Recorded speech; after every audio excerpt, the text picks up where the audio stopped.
خوش آمدیم. ما در قریه سرپل هستیم. ولسوالی وامای نورستان. میگم مامای نورستان. وامای نورستان. نام ازی بر من خیلی سختی میکرد اول تا که بالاخره با یک مشکل یاد گرفتمش. آمدیم ما به ولسوالی واما.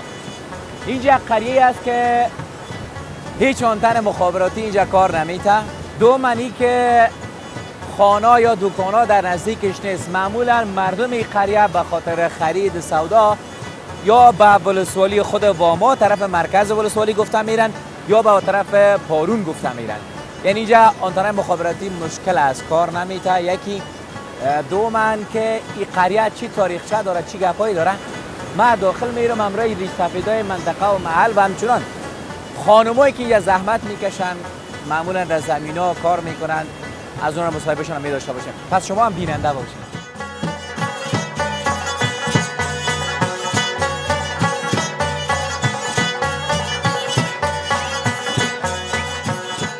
ما آمدیم داخل قریه. البته همین جایی که من ایستاده هستم پشت سر من این خانه ملک همین قریه سرپل هست. البته در ولسوالی واما. من میرم پیششون. گفتن اینجا تولیدات وطنی بخصوص همین شیر و ماست و پنیر و قیماق اشیا بسیار زیاد است. اگر شد اشیای قیماق آمده در اینمی وقت دیگه ما فرمایش میتیم اگر بر ما بتن. من تک تک میکنم ببینم هست یا نه.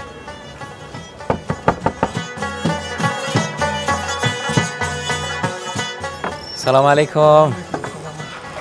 جور بخیر. خوب هستین؟ ملک صاحب هست یا نه؟ هست. ما میریم داخل، شما بیننده باشیم.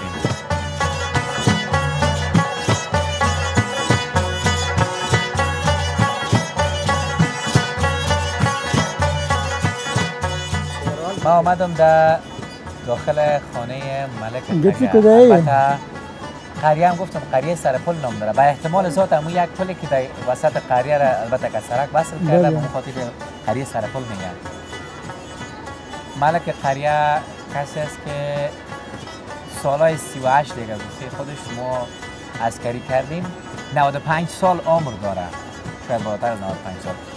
خیره من قصار میمانم امروی خودش که اونا چی میگن. ایسا بیا هم سلام درتن. علیکم. جور خوی انشالله. انشالله الحمدلله. نوم خوده وایا. حاجی صاحب ملک دین. حاجی صاحب ولد محمد اعظم. حاجی صاحب ملک دین. ای صاحب دی کلی کې څو کاله کېږي چې هستی؟ دلته هو دغه مثلا 15 کاله کېږي نو زما دغه 15 کاله هم دغه کلی کې کېږي. دا کلی د څه ښه والی لري چې د بازار نه لرې د ټول شیانو لرې ته کلی مو جوړ کړی.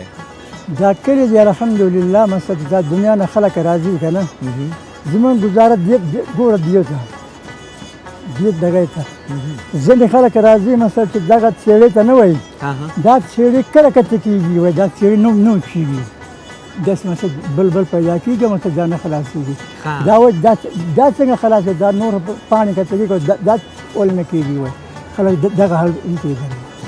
موږ ګزاره مثلا دې وطن سره دې کې ګزاره پلرونو نه به دې اورېدلي وي د دې کلي په اړه که نه څه تاریخچه لري دلته کوم هغه مخکې مثلا چې نورستان مخکې له دې نه چې مسلمان چې د کاخرنې ولایت و که نه د کفارو په وخت کې بیا دلته څه تغییرات و څه هغه و ته راته ووایه چې تغییرات دي چې مثلا چې دې وطن کې چې مثلا چې دغه باغ چې نمیږي که نه ایندي بنامه یادېږي ایندي بنامه ایندش بنامه مثلا ایندرکون وایي اوس هغې ته ایندرکون دې باغ ته ایندرکون وایي ایندي هغې بنامه دی څه چې آباد کړی هغې آباد کړی دا آباد کړی مثلا چې ګوره مثلا چې دغه پل نه دی دا 2 کمر هغه یې ښه دی دلته څوکې کاره کېږي مثلا دا ډېره تمه وباسله هغې هلته دا تختې دي په دا پورې باسه هلته زوی او هغه زه بې اتفاق شولو زوی ویله چې زه تېږې شوی یم هغه یو بزه لرله زه تېږې شوی یم زوی ویل پیروه مه خرابوه مه خرابوه مثلا چې زه وڅښم هغه هر رقم چې وڅ کړی پلار پکې راغی مثلا دا څه ما وڅښه دا څنګه شو تا ولې من پیرو مخ خرابوه هغه فکر خدای پاک داسې راوستله مثلا چې دې ژوند کې هغه مثلا چې ورک کېدوم فکر راغی مثلا دا ما نه هوښیار کېږي زوی دې په داسې بې اتفاقۍ راغی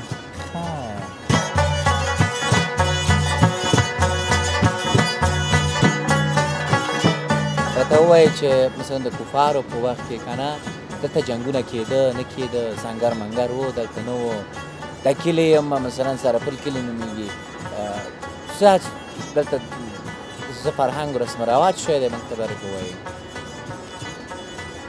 د کفارو په وخت کې دا واما په نوم د کافرستان په نوم یادېدل دا خلق داسې یو جنګیالي خلک وو هر طرف به تلل نو مغزه نه به سر یې غوڅوو او دلته به یې راول هغوی ته به منصب ورکول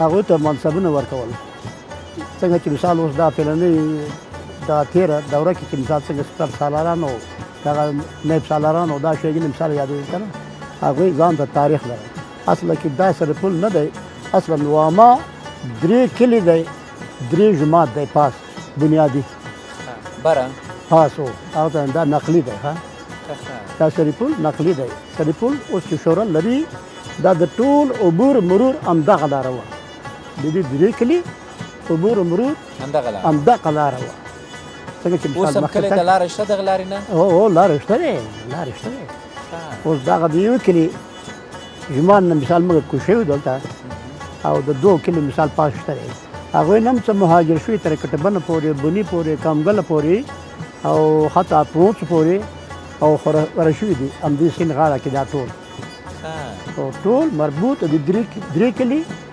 تاریخ مثال که نه همدغه واما ده یو بله سوال زما په ذهن کې راغی څه رسمه اورېدله مثلا دا پسرلی چې کېږي تاسو مالونه غره ته لېږئ که نه ولې دلته خو شاوخوا مغه دی نو ځمکې دي راشي داسې اندک د چینو د لارې نه د خلکو آبادیګانې دي که نه پټي مټي دی او باغونه دی او حساب کتاب دی نو تر دغه پسرلی چې شي تقریبا 3 میاشت بعد دغه 3 میاشت کې دا 4 میاشت ده چې مثال همدې کلي شاوخوا نه پاڅول که نه غرونو ته هلته مثال پلوي یو ځای کېږي او شیدې یو ځای کوي او شورارونه کوي کله چې آخر تیرما راشي هغه وخت بیا سره ښکته راځي دلته چې څه غوزان او څه میوې چې مثال دا ټول پای پاک صفا شي بس هغه وخت نه راځي دا 3 جومات کلي او 3 برخ خلک هغه لنګانه شوده والا میده مالونه مثال دې باغ ته کته کوي نور غرونو کې مثال نه مالونه به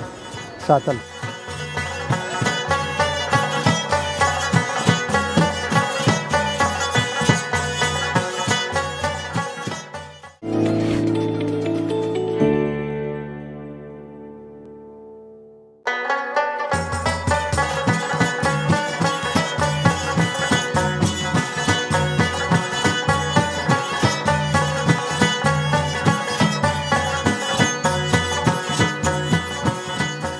ما در سایه قریه سرپل هستم اما یک چیز بسیار جالبه که من متوجه شدم یا شنیدیم میگن همین باغا و درختایی که در پشت سر میبینیم معمولا میوه هستن اگه کسی بدون اجازه بیایه از اینجا میوه بکنه گفت من ایفهم تاوان میده یکی چی تاوان میده والله علم من همین آمر قریه همینجا را دارم که خودم که صحبتاش همین داشته باشم بر ما تشریح میکنه یعنی بعضی چیزا را که آدم میشنوه به مردم جالب میباشه خب انشالله جوړی څنګه یاست ښه یاست نو خورته ویا په خیر حاجي احسان الله د کلی امیر ما د سرپل د کلی حاجی صاحب احسان الله آمر قریه سرپل هست هغه چی چې ما اوریدله در اختیار ته راته لږ توضیح ورکړه بالکل د رښتیا ورخوا دی دا باغ 300 کلن تاریخ لري قدامت لري چې 80% کسان دلته کې برخې لري یعنی د کلی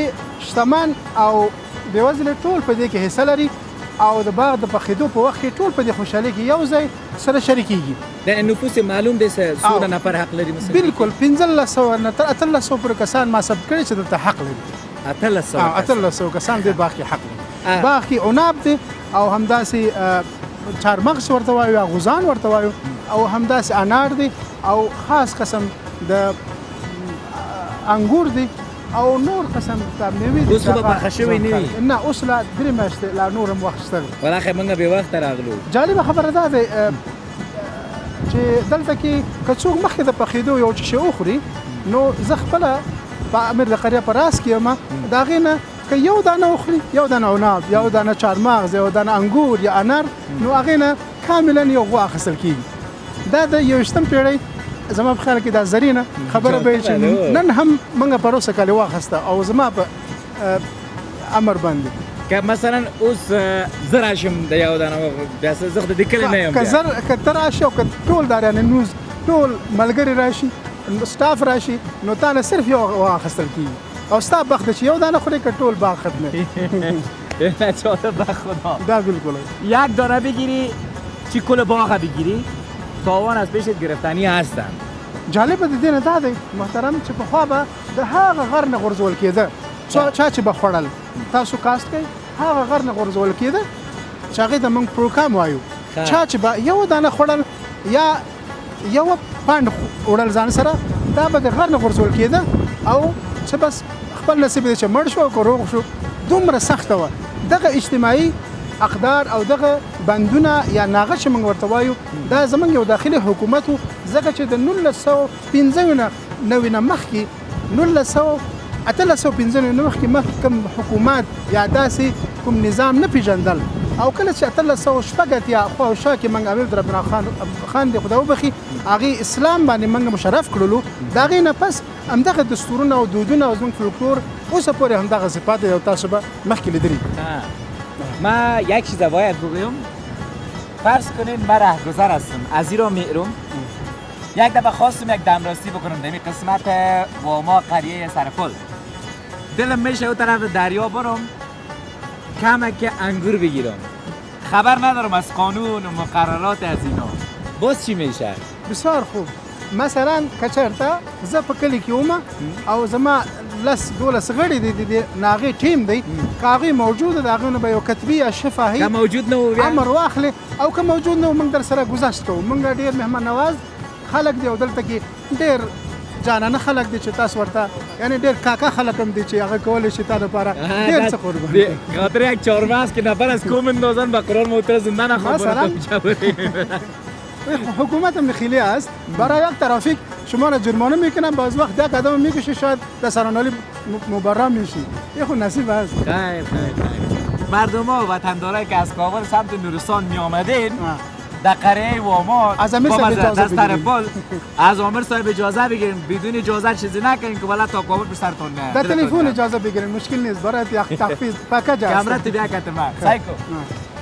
اینی خانه، اینی باغا جایی که در تصویر بگیرین مکمل چیزایی است که البته چهارمغز گفت هست، توت هست، عناب هست، بسیار چیزای دیگه است. یعنی هیچ کسی بدون اجازه حق نداره بره از اینجا یک چیزی را بکنه.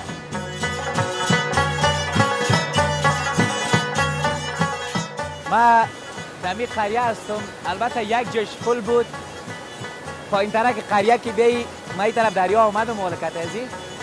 اینی چیزی را که میبینین ما قرار است اینجا چون پل نیست دایی بشینم برم به او طرف. خب اینال اگر ما اوجا بخیر زنده رفتم خب برنامه تا آخر بیننده باشین.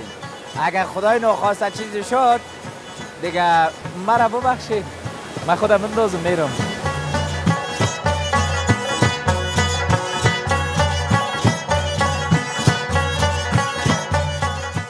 یه دقیقه و دریگه ولی به خدا داخل شدن به اینجا سخت هست.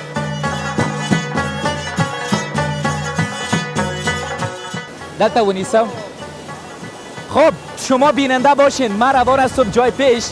البته این میال در سر دریا هستم، خطرناک هم هست.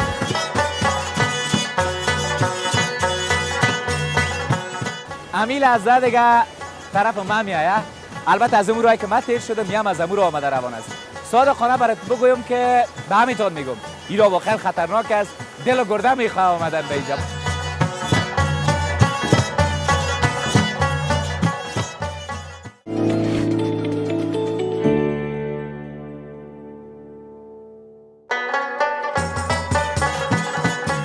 من البته محمد صاحب قریه یک جای آورد که اینجا خانه نورستانی گفت ساخته میشه و هم در پهلوی دریا. من یک سوال در ذهنم خلق شد، پرسان کردم البته در لابلای حرفایم گفتم که چرا مثلا خانه در اینجا، چرا در یک جای بلندتری پهلوی دریاست؟ این خواهد چه نباشه خدای ناخواسته سیل بیا او بیا کدام مشکلی اینجا گفتم خلق نکنه.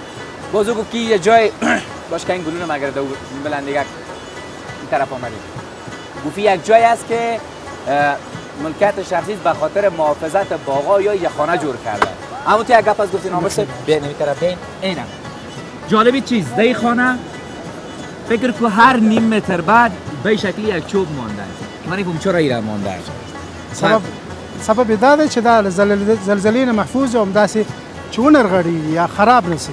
خب به خاطر عزیز که محافظت از زلزله میکنه، یعنی هر نیم متر بعد یک دانه چوب به این شکلی برش مانده.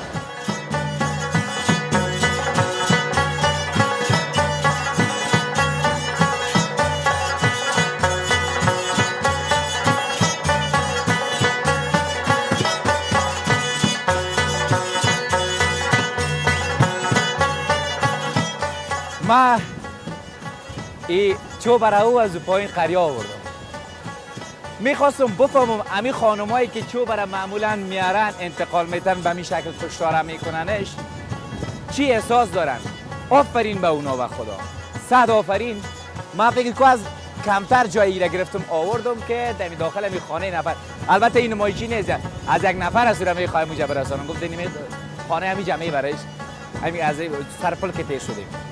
ایرال من گرفتم میبرم در همین خانه و احتمال است که باشنده همین خانه است. دیگه واقعا این چوبشان است که به خاطر ازی که در راه نفتن یا کدام بار سرشان مشکل نکنه سر ازی خودم محکم میگیرن و ایام میبامین دیگه کجا وگکشان است از این را که نمیشه.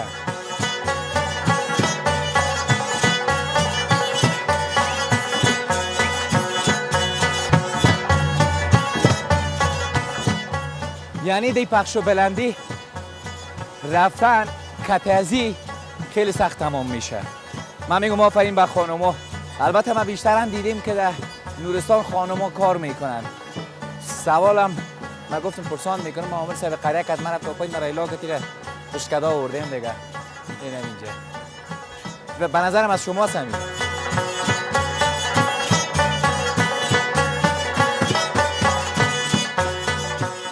یا سیستم داره که ایرا مندازن به این شکلی.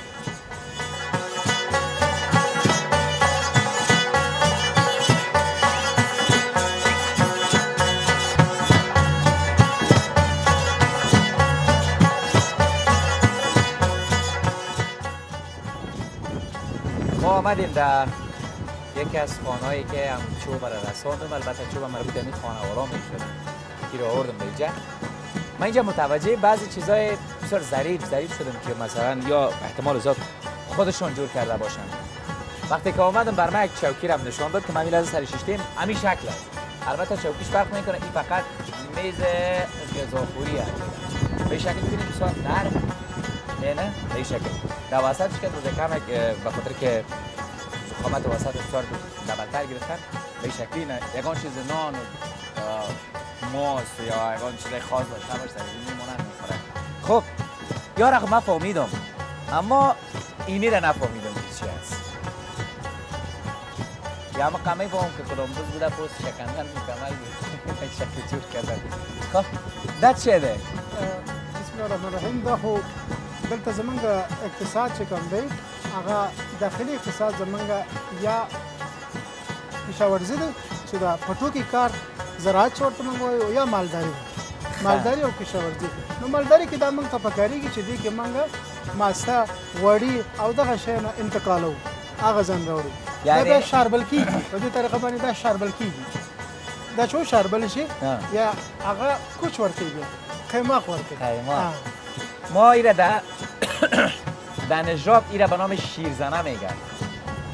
همی که البته ای به این شکلی نیست. در نجراب معمولا از گل خاک از اینا مثلا یک چیز جور کردن که در او فقط یک سوراخ هم ماندن.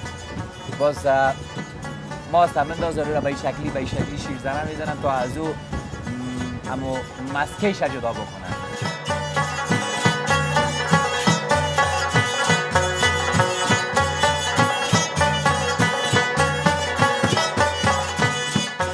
اینی سبت های رک میبینید داخل از اینا پنیر ماندگی است، داخل از اینی و داخل اینی. چه رقم ساخته میشه، چه رقم جور میکنی؟ رفیقم اینجا هست. سلام علیکم. و علیکم جوری سلام. صد شده خیرتی ده شکر دی. این درته وای زمان نام عبدالملک نام دی. عبدالملک. دیگه پنیر و دیگه سبت پر لک معلومات را ترا که دست رقم ده چه د دیگه دی تاسو بغیر پنیر پنیر کې دي خان د زمونږ د مالداري نورستان دومره عواید دغه نه لري خالي د مالداري دغه لرو مونږ او مالداري نه مونږ دغه استفاده کوو چې دینه غوړي استفاده کوو او پنیر استفاده کوو او نور دغه شیونه دینه د کوچ هغه نه د کروت چې وایي کنه هغه استفاده کیږي دغه زمونږ دغه وطني استفاده کوو باندې نه مونږ راوړو د جمټو راوړو دغه زمونږ د وطاق باندې کم ځای ده باندې زمونږ دلته نږدې ځایونه دي تقریبا یو 2 مالونه هلته دي یعنی 2 کیلومتر داسې 3 کیلومتر ځایونه دي ساحل دغه لري. اینجا من یک چیز متوجه شدم. چی شد؟ ای دا د دروازه دی. دروازه هم داره دیگه. دا نه دی. دا به داسې وباسي. آها. اینه دا دننه پنیر کېږي. ای پنیر است؟ دا پنیر دی. اینه ای پنیر هندوستان دینم غټ دی؟ او غټ شته دا خواړه جوړ کړی دی کنه دینه ایسته. تا واړه یا پنیرای نورستانی هستن. البته میگن سمت من فکر کنم ولسوالی مندیل میگنش. کجا میگن؟ مندول. اونجا مزی پنیرها زیادتر پیدا میشه ولی اون کم کلانتر است از یان کردن نه؟ یک دانه در آخر کلان است. همون چه رقم است؟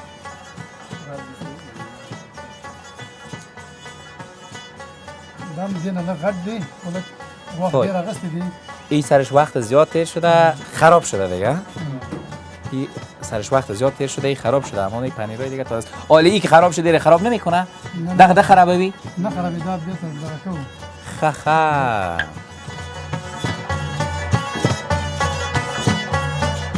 دا نورستان ډوډۍ ده دې کې خمرمایه نه اچول کېږي صرف اوبو باندې اکل کېږي او د دې پخول ډېر اسان دی یو کس یا یو یا دوه دانې خوړل کېږي.